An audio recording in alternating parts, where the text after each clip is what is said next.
So that actually, let me segue into something far more serious, which is uh, because of the patriarchal nature of the school, because of the way women are treated at the school, sexual abuse was a very real problem, not just at BJU, but at a lot of Christian colleges and colleges in general, because this is a societal problem.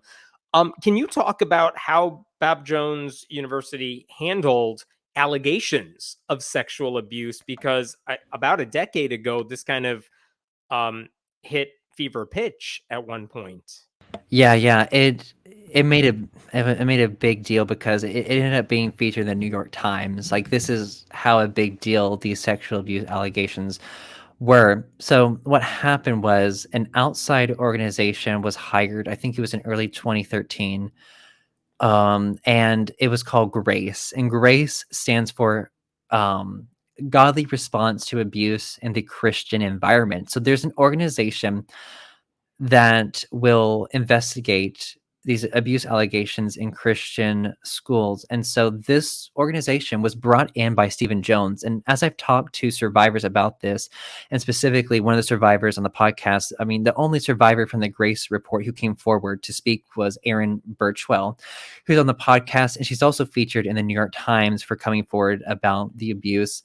But yeah, so she came forward to talk about it. But this investigation, what happened was the purpose of the investigation was to really look into the mishandling of abuse allegations at Bob Jones University. How did they handle it? How did they treat students who came forward? And this, I read parts of the Grace Report for an hour and a half on my podcast. And like, I just read just a lot of damning things. And the Grace Report is available for people to read online. But after reading it and reporting on it in this podcast, it really covers, number one, the mishandling of the abuse, really like the lack of psychological education and training used to deal with sexual abuse survivors.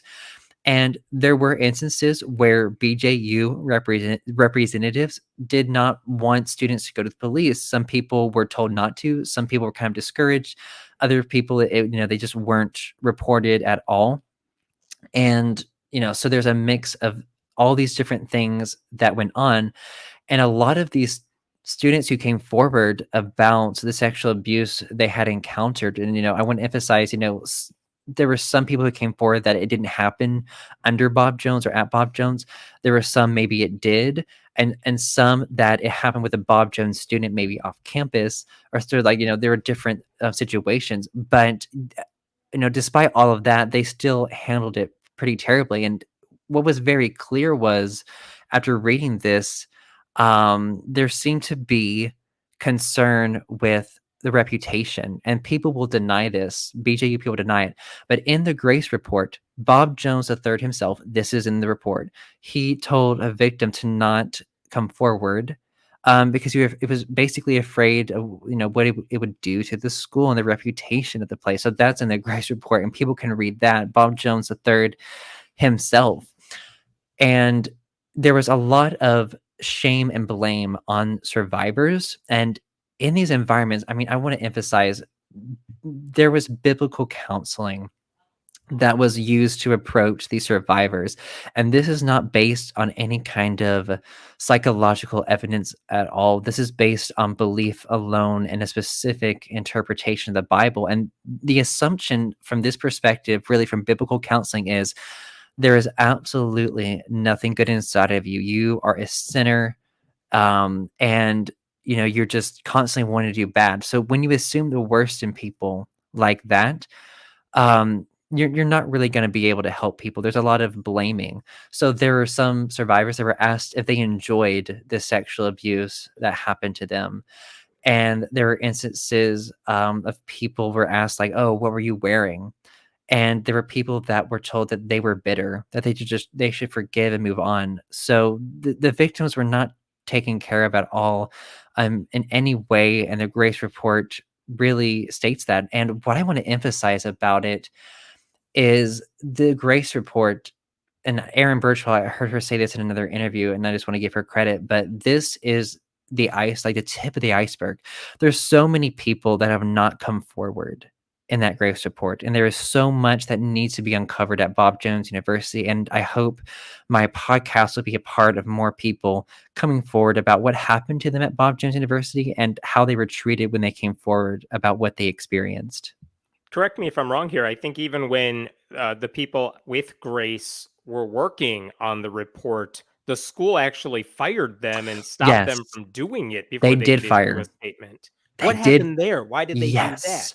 Yeah, there's speculation. I don't know all I don't think anyone besides outside of those circles knows the specific details, but personally, in my opinion, I think they got scared. They realized how damning this report was going to be and didn't want the public to see this. And this upset so many survivors.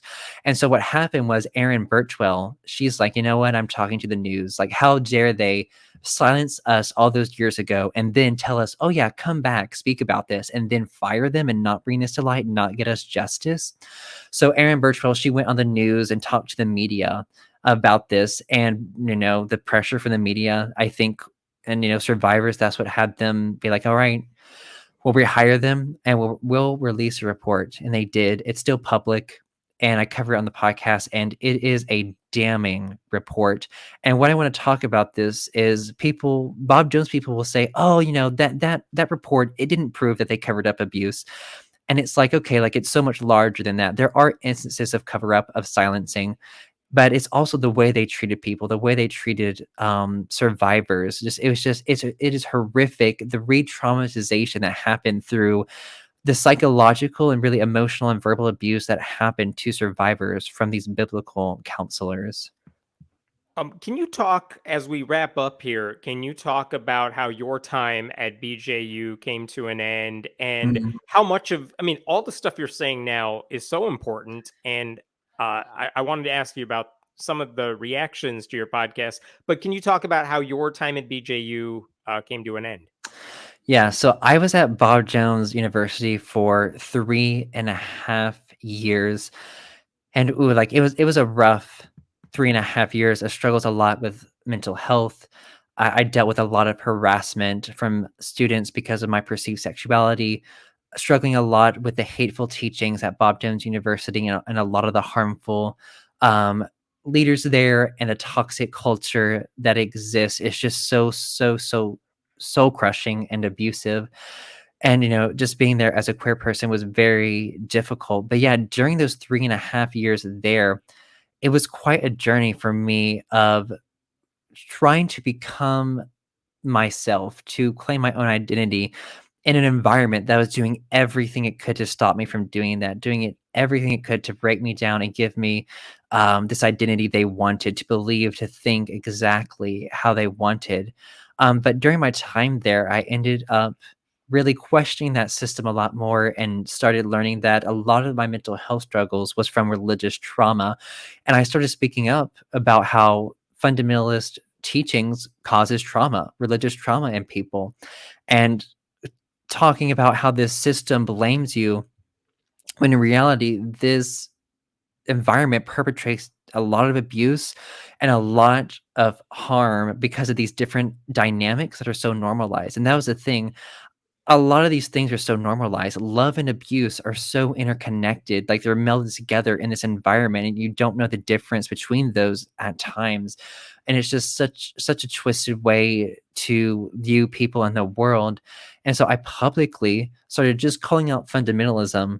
It was my last semester at Bob Jones. I made that decision for myself. I knew it wasn't the most logical thing to do, but I couldn't keep quiet anymore. Just my intuition would not let me do that. So I did an interview with Josh Harris, who wrote the book I Kissed Dating Goodbye. We did it live on Instagram. And I told my story. I told my struggles of the trauma and abuse that I experienced in fundamentalism, its impact on me, and just my experience of nearly taking my own life at Bob Jones University, and how I had to get help on the outside, which is very difficult for me to do. So I think, because I survived that environment and got out, by the skin of my teeth, I've been very vocal about bringing awareness to abuse in these high control religious environments, and how, people will say things like, oh, you're bitter, you need to forgive. And it's like, you know what? Think whatever you want. These environments are still harming people, and they're not learning from their mistakes. They're not learning for the things that they're doing, that they're harming people, and they need to be held accountable. And people need to know what's happening at Bob Jones and what's happening at these Christian colleges across the US. And they, what, did they hear that interview or word got back to them about that interview? And then they're like, oh, you committed a felony far worse than a side hug.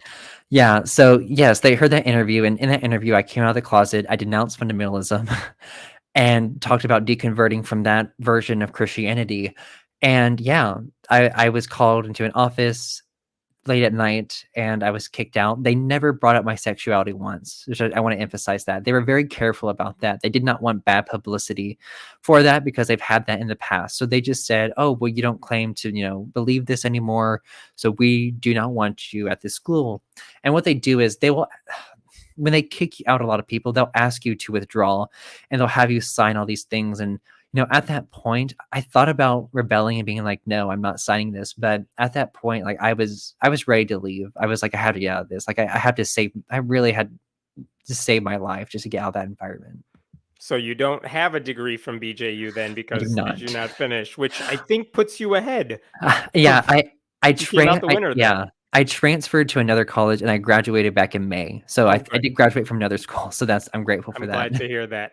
Do Yeah. you know? I'm curious what the reaction has been, not just from people who graduated from BJU, but also I'm wondering if any current students have listened. I don't know if your podcast is banned on campus, but have they listened to it? Have they gotten back to you about this at all? Yeah. So yeah, there's definitely been mixed reactions to it. And I've done my best. All I'm going to say is I've done my best to get it to students at Bob Jones University, and I think there are people who've gotten it and they know it exists. And I know there are some people who are listening there, and I have gotten who definitely backlash from current BJU students, people who are really indoctrinated in that system. And it usually they attack me as a person. They don't attack my arguments at all. I was Very going ad to say, are hominem. they mad because you think you misrepresent them or because you are accurate about them? And yeah, and that's the funny thing is that they've been attacking me personally, some of these people, and it's like, oh, like you're not attacking my arguments. That's interesting. And the thing is too, in this environment, there's a lot of gossip. I know that my name is being like sludged in mud behind the scenes in their like Facebook groups or different things. And, I don't care. I knew that would happen when I did this. And, I already ruined my reputation by speaking out against fundamentalism. So I didn't really care anyways. But there, someone reached out to me and was very accusatory of me online. And they're like, why did you go to that school? You agreed to the rules, you signed this. And, people don't understand consent in these environments either. Yes, I had to sign a covenant. Did I want to sign that covenant? No. So I openly said yes, but internally I said no. I really didn't internally consent to that, but I didn't have a choice. And a lot of people And don't have a choice. people change, especially in Yes, people college. do change. Yes, Doesn't they matter do. where you go. Yeah. I think I am asking a question that a lot of people are Mhm. asking in the comments too. I mean, how are you doing now? What are Ooh. you up to besides the podcast, which I imagine is re-traumatizing in a lot of Yeah, it ways? is. But are you Yeah. doing okay? And what are you up to now? Yeah, yeah. I am thankfully doing so much better. It's been nearly 2 years since I've been out of that environment, and I've been in doing a lot of doing therapy and a lot of intense inner work to deal with a lot of these things. And I will be doing this healing work, I think, probably for the rest of my life. But activism has really given me a lot of hope, and it's connected me with a lot of other cult survivors and really also BJU survivors online. And it's just so empowering and validating to know that you are not alone. And so I've really been educating people online as a digital creator and podcaster, talking about religious trauma, cults, and fundamentalism. I work for the Indoctrination podcast, which is hosted by Rachel Bernstein. And this podcast covers cults and systems of control and manipulators. And I highly recommend it. I'm the social media manager for that podcast. And yeah, I'm continuing the Surviving BJU podcast. It's a limited series and it's done, but I've decided to continue BJU stories through another podcast called Beyond BJU, and the trailer is out for it now. People can subscribe to it. I was there's been some files that have been uncovered. That's all I'm going to say. And there are a lot more things that are going to come to light in this new podcast that people do not know about Bob Jones University. There's more that needs to be exposed. So more stories are going to be heard. And also, Bob Jones University, they are the mothership for thousands of churches across the US that like perpetuate or have these same harmful teachings and dynamics. So I hope to continue to expose that. And I have like over 30 survivors who have come forward who are ready to tell their stories on this podcast. So Beyond BJU will be coming out early 2024, and people can subscribe to wait. And I'm very happy about the Surviving Bob Jones University podcast and the conversations and the change that is happening through it. Well, thank you so much. If people haven't heard it yet, the podcast right now is called Surviving Bob Jones University, a Christian cult. No words minced in the Nope. title. Andrew, thank you so much. For people who are interested in the link to the podcast is in the show notes, but where do they find you if they want to get in touch with you? Yeah, so I'm very active on Instagram, Facebook, Threads, and TikTok. Just search Andrew Pledger, and like my bio says queer cult survivor, so I'm very niche in that area. So you can see the work that I do and the work that I will continue to do on those avenues. All right. Well, thank you so much. Thank you to everyone watching the live stream and for asking questions. And we appreciate it. I'll post Aw, clips from this show during the course of the next several days and hope you tune in next time. Thanks so much. thank you so much for having me.